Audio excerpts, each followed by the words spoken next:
नमस्कार दोस्तों, स्वागत है आपका डीआरपी एजुकेशन में। आज हम इस वीडियो में कुछ ऐसे भौमितिक आकृतियों के क्षेत्रफल निकालने के बारे में सीखेंगे।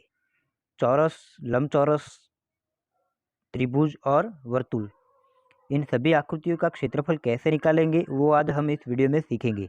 सबसे पहली आकृति यहाँ पर दी गई है चौरस की, तो इसको हम क्षेत्रफल कैसे निकालेंगे और इसका जो क्षेत्रफल निकालने का जो सूत्र है, फॉर्मूला है, वो क्या है, चलिए हम लिखेंगे यहाँ पर। सबसे पहले यहाँ पर क्षेत्रफल का फॉर्मूला लिखेंगे। क्षेत्रफल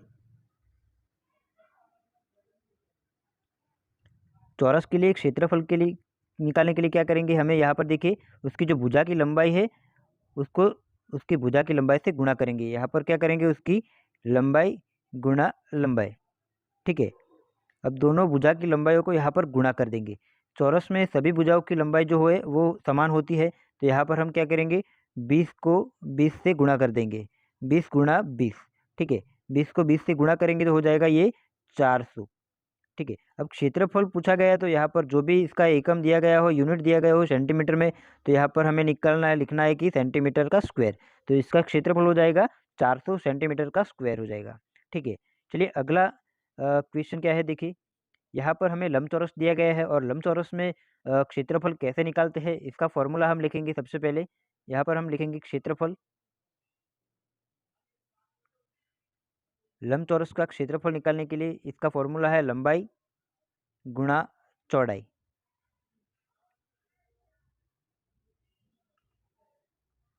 अब इसकी लंबाई यहाँ पर दी गई है 10 सेंटीमीटर और चौड़ाई दी गई है 5 सेंटीमीटर। तो इसको क्या करेंगे, हम लंबाई का यहाँ पर वैल्यू लिखेंगे 10 और चौड़ाई का वैल्यू यहाँ पर लिखेंगे 5।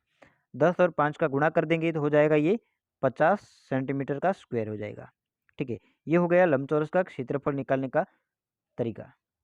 चलिए अगला क्वेश्चन देखते हैं। यहाँ पर एक वृत्त दिया गया है और वृत्त का क्षेत्रफल हमें निकालना है। तो वृत्त के क्षेत्रफल के लिए क्या फॉर्मूला है, यहाँ पर हम लिखेंगे इसका क्षेत्रफल हो जाएगा, इसके लिए फॉर्मूला है हमारे पास पाई आर स्क्वायर, ठीक है।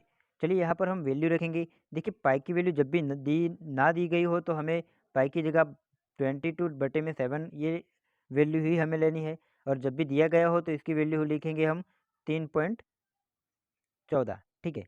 देखिए यहाँ पर आर जो है वो त्रिज्या दर्शाती है, तो यहाँ पर त्रिज्या की वैल्यू दी गई है 7।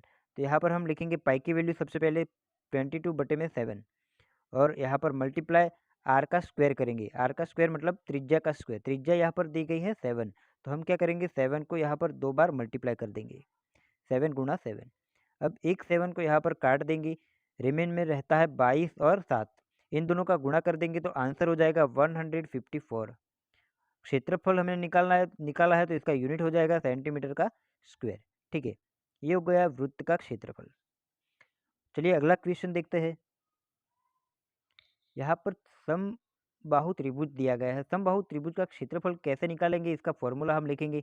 देखिए यहाँ पर फॉर्मूला है क्षेत्रफल का, क्षेत्रफल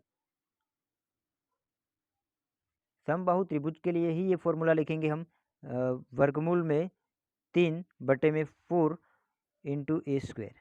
यहाँ पर ए की वैल्यू दर्शाती है भुजा की लंबाई। चलिए यहाँ पर वैल्यू रखेंगे वर्गमूल में 3/4 और यहाँ पर भुजा की लंबाई दी गई है 4, तो यहाँ पर वर्ग की जगह हम लिखेंगे 4 गुणा 4, 2 बार लिखेंगे, ठीक है।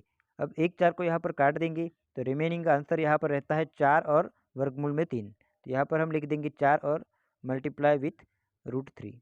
ये हो गया इसका क्षेत्रफल 4 इंटू √3। समबाहु त्रिभुज का क्षेत्रफल निकालने का फॉर्मूला हो जाएगा √3/4 इंटू ए स्क्वायर, ठीक है। इसी तरह से कई और आकृतियों के क्षेत्रफल भी हम सीखने वाले हैं आगे की वीडियो में।